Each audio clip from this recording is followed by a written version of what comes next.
Beijing s'oppose fermement aux échanges officiels entre les États-Unis et la région de Taïwan. Les conséquences comprennent des exercices militaires de l'Armée populaire de libération de Chine, ou APL, près de l'île de Taïwan, qui font office de contre-mesure aux activités provocatrices des séparatistes. En réponse à la dernière prétendue escale aérienne de Lai Ching-te, le leader adjoint de Taïwan aux États-Unis, Beijing a fermement condamné la décision américaine d'organiser l'escale aérienne, déclarant qu'elle avait envoyé des signaux gravement erronés aux forces séparatistes pour l'indépendance de Taïwan et qu'elle avait sapé la souveraineté nationale et l'intégrité territoriale de la Chine. Samedi, le commandement du théâtre oriental de l'APL a mené des exercices militaires axés sur le combat et impliquant des forces navales et aériennes. L'exercice conjoint s'est concentré sur des sujets d'entraînement tels que des manœuvres de navires en tandem avec des avions et l'acquisition de cibles près de l'île de Taïwan, dans le but d'envoyer ce qu'il appelle des avertissements sévères à la collusion entre les forces étrangères et les séparatistes de Taïwan. Les vidéos publiées par l'APL montrent divers avions de chasse de pointe transportant des munitions réelles, ainsi que des destroyers et des frégates affichant des manœuvres à grande vitesse et furtives et s'approchant conjointement avec des groupes d'assaut de lancement de missiles au sol. Il y a un an, des exercices conjoints d'une ampleur sans précédent depuis des décennies à travers le détroit ont eu lieu après la visite provocatrice de l'ancienne présidente de la Chambre des représentants, Nancy Pelosi, à Taïwan,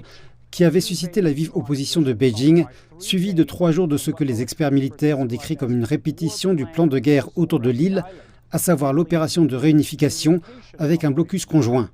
C'était également la première fois que l'APL a lancé des pièces d'artillerie à longue portée dans le détroit de Taïwan.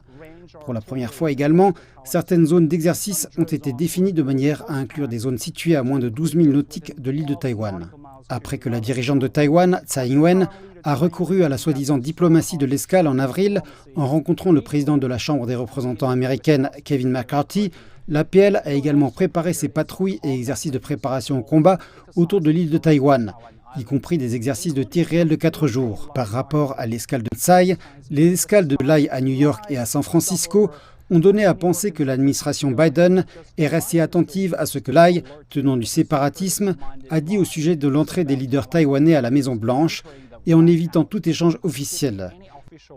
Le leader adjoint de Taïwan, également candidat à l'élection de leader de l'année prochaine, s'est publiquement qualifié de « travailleur pragmatique en faveur de l'indépendance de Taïwan ». C'est pourquoi Beijing accuse Washington d'être complice des séparatistes, partisans de l'indépendance de Taïwan et de leurs activités, d'affaiblir le principe d'une seule Chine et de trahir les dispositions des 3 communiqués conjoints.